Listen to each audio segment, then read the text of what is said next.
Good morning, ladies and gentlemen. Can you hear me well? Well, today I want to speak about the possible implementation of SkyWay technology for the Thailand Eastern Economic Corridor. First of all, I want to speak about the technology itself, so that you would know how it works, what that's like. Then I want to speak about three possible applications, three possible solutions which can be used here in Thailand. And I want to finish with the conclusions and the effect which it can bring to the economy of Thailand. Well, first of all, what's SkyWay? It's a transport system which is situated at the second level, which has several advantages, which are it is fast, the speed is up to 500 kilometers per hour, it's safe, it's ecologically sustainable, it's easily accessible, and it's comfortable. And now I want to show you a small video, so you will see everything by your own eyes.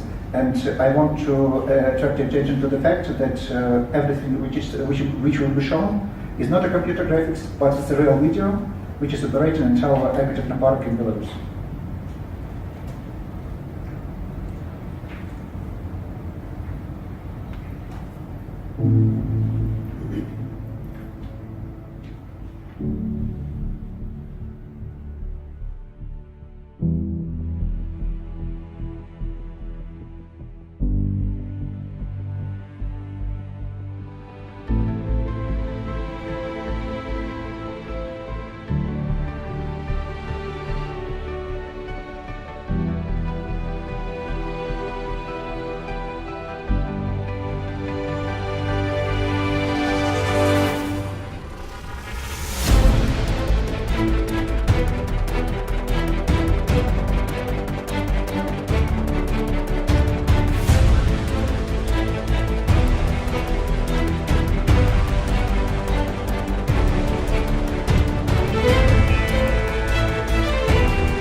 You enjoyed our video.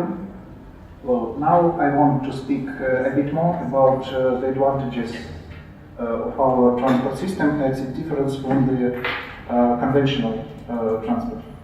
First of all, we have quite low capex. You may see at this graph that our capex is at least twice less compared with most of conventional transport, and if we compare with monorail, with light metro and Maglev, it's could be 10 times less. And the main idea is that we use very light but very rigid strain rail, which is based on the pre-stressed rings, which are put into concrete. That's why we get a light but very solid structure. That's why it's less material, it consumes less material, that's why it's cheaper. Further on, we have minimal operating expenses. If we compare with the conventional transport, we can see that the most part of the OPEX is labor expenses and cost of fuel. In our case, it's the least part. And our transport is driverless, so we use automatic control system. I will speak about that a bit later. And in general, we can get the effect of two. So our transport system is 2 to 5 times cheaper in terms of OPEX compared with conventional transport. The next point is our transport system is ecologically sustainable. So we use minimal landed resources, and we use electricity, so it minimizes the harmful emissions to the atmosphere, and lots of people like that. And the last point is safety. The main issue here that our transport system is situated at the second level, so it doesn't cross with the existing transport at all. So the traffic accidents are minimal. The second point is anti-derailment system. You can see it in the picture. So it also increases the safety of our transport system, and it's resistant to natural disasters. The previous speaker was saying about floods here.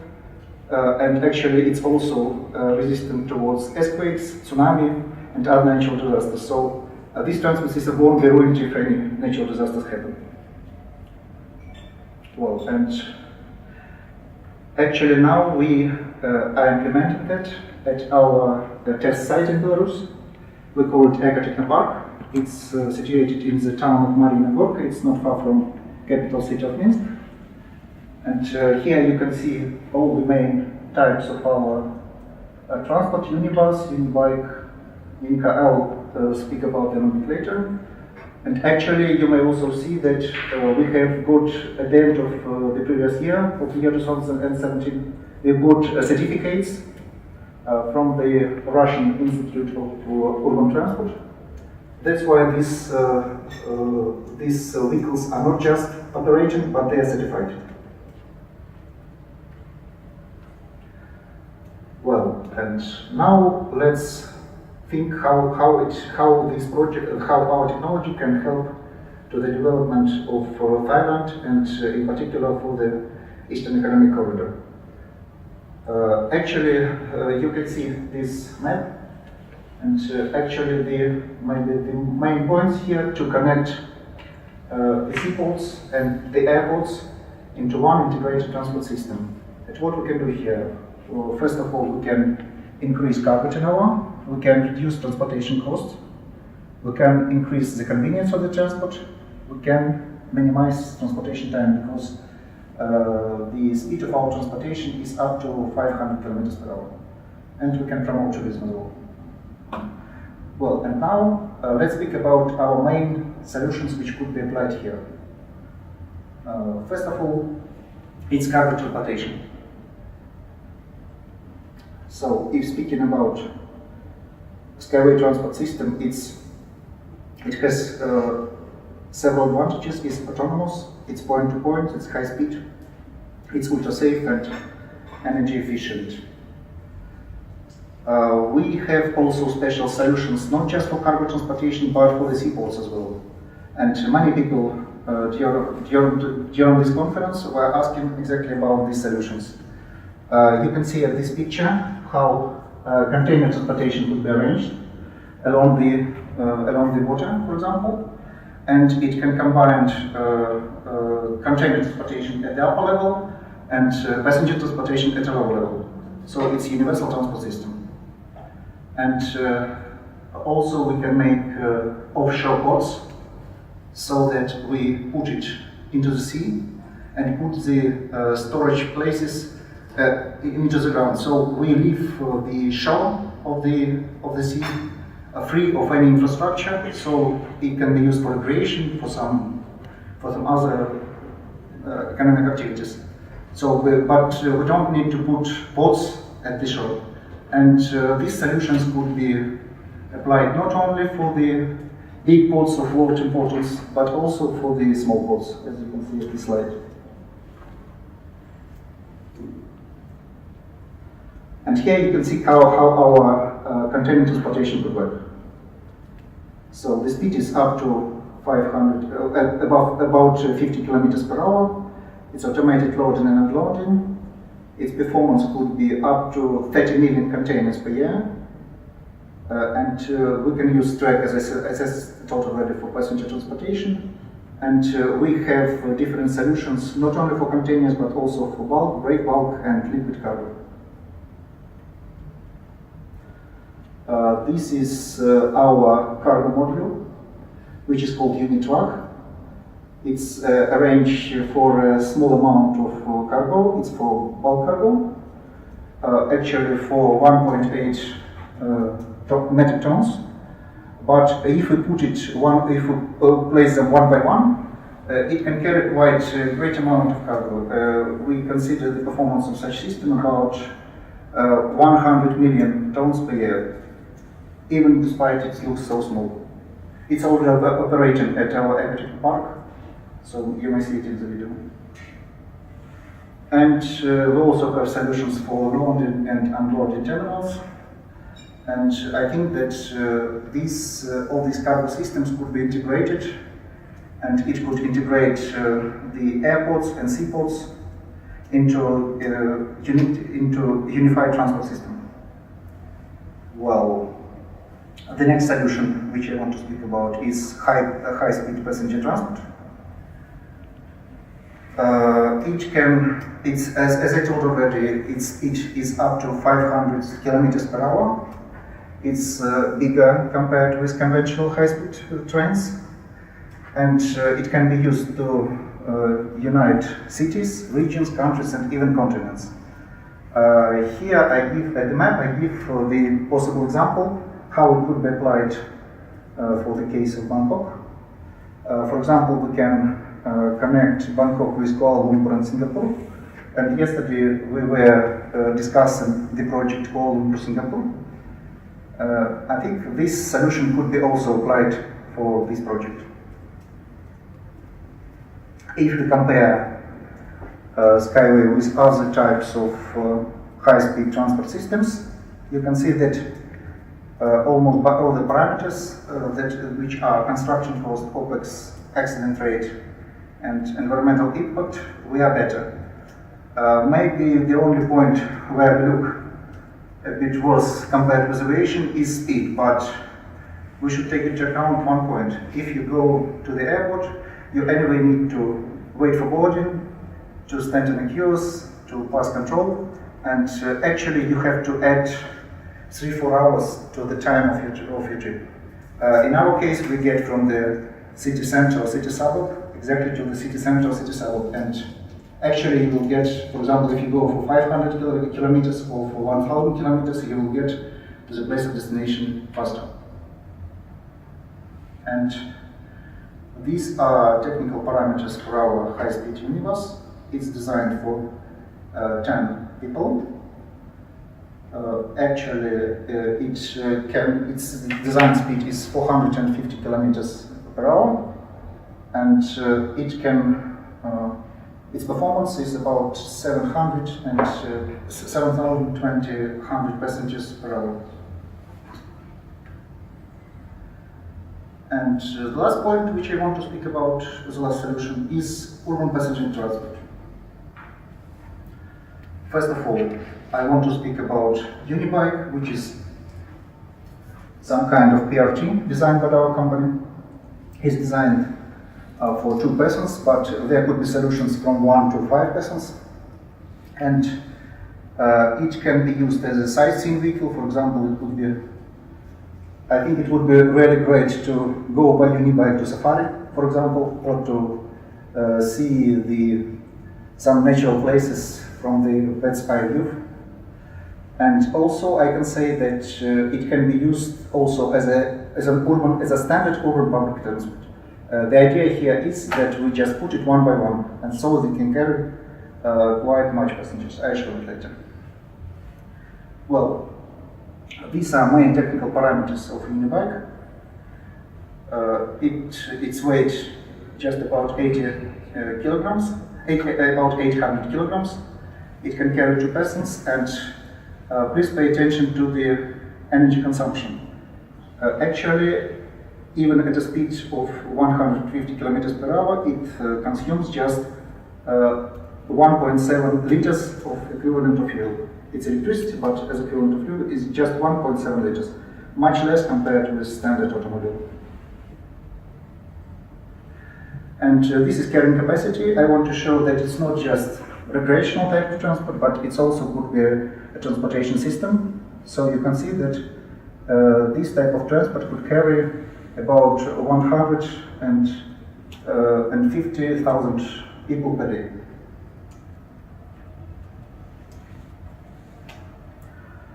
I also want to speak about the other solution, which one is Unibus. which is full-fledged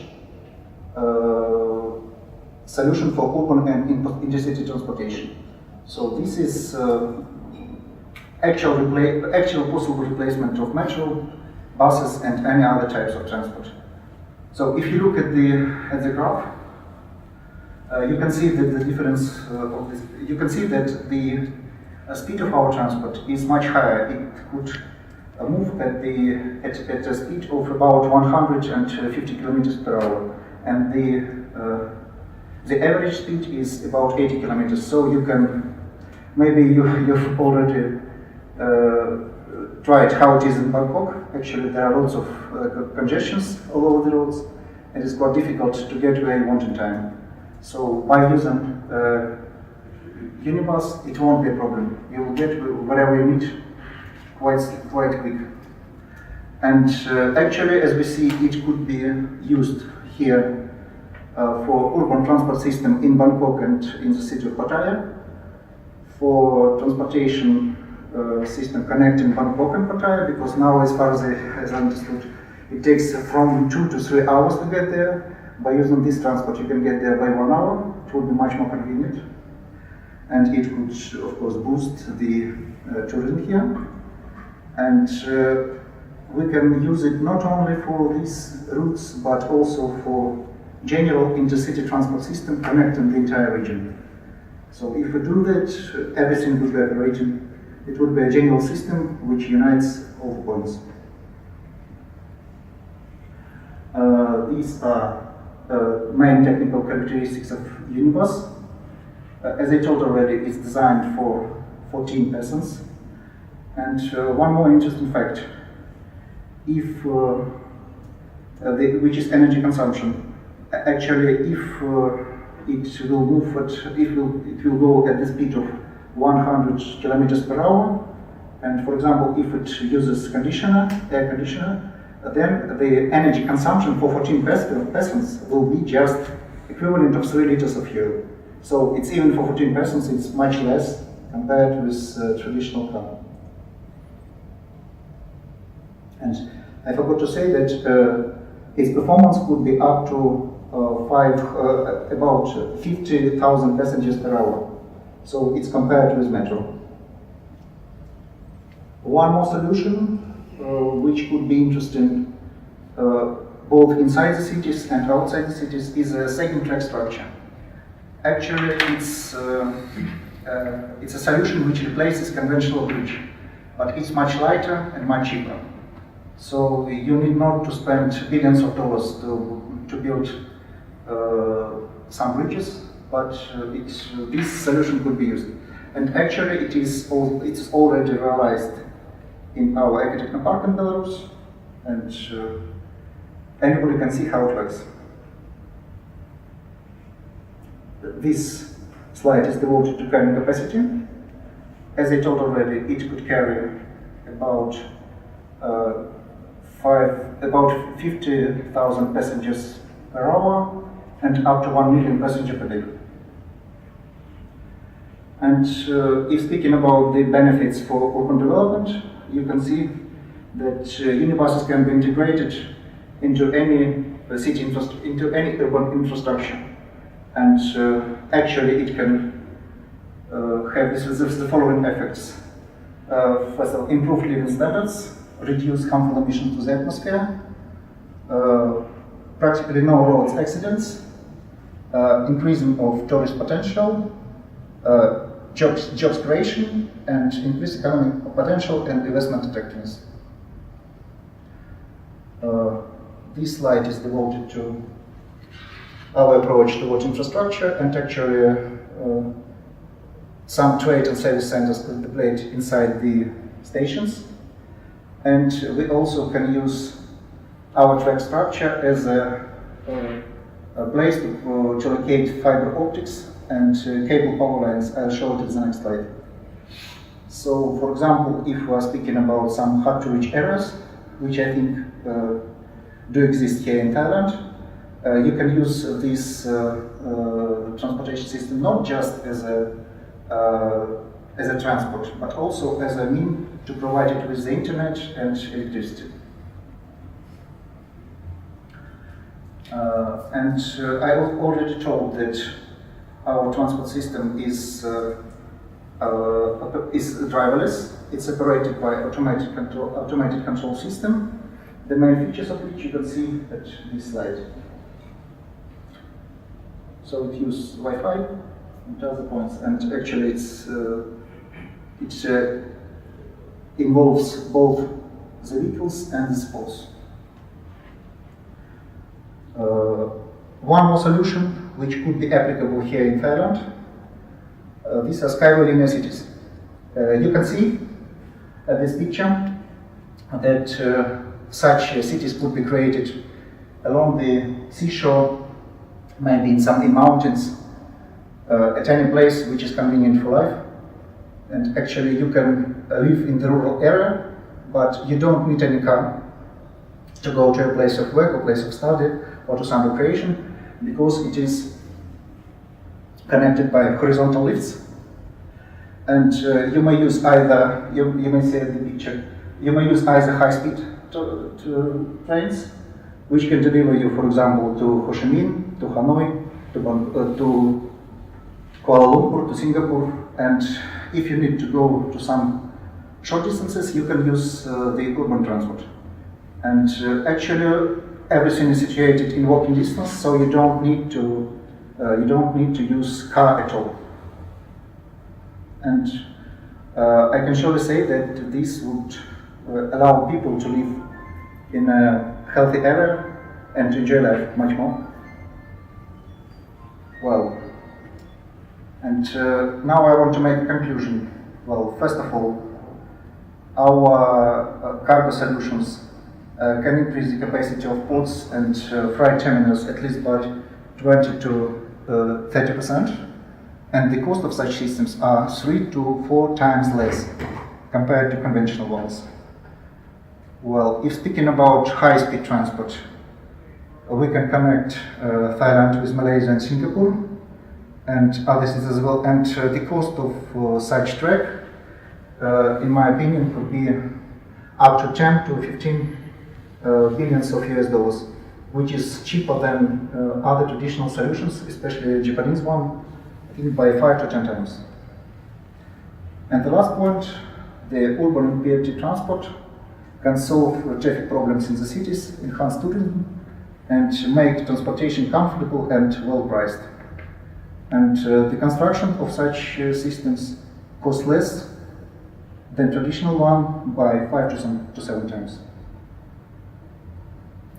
Well, that's all. Thank you very much.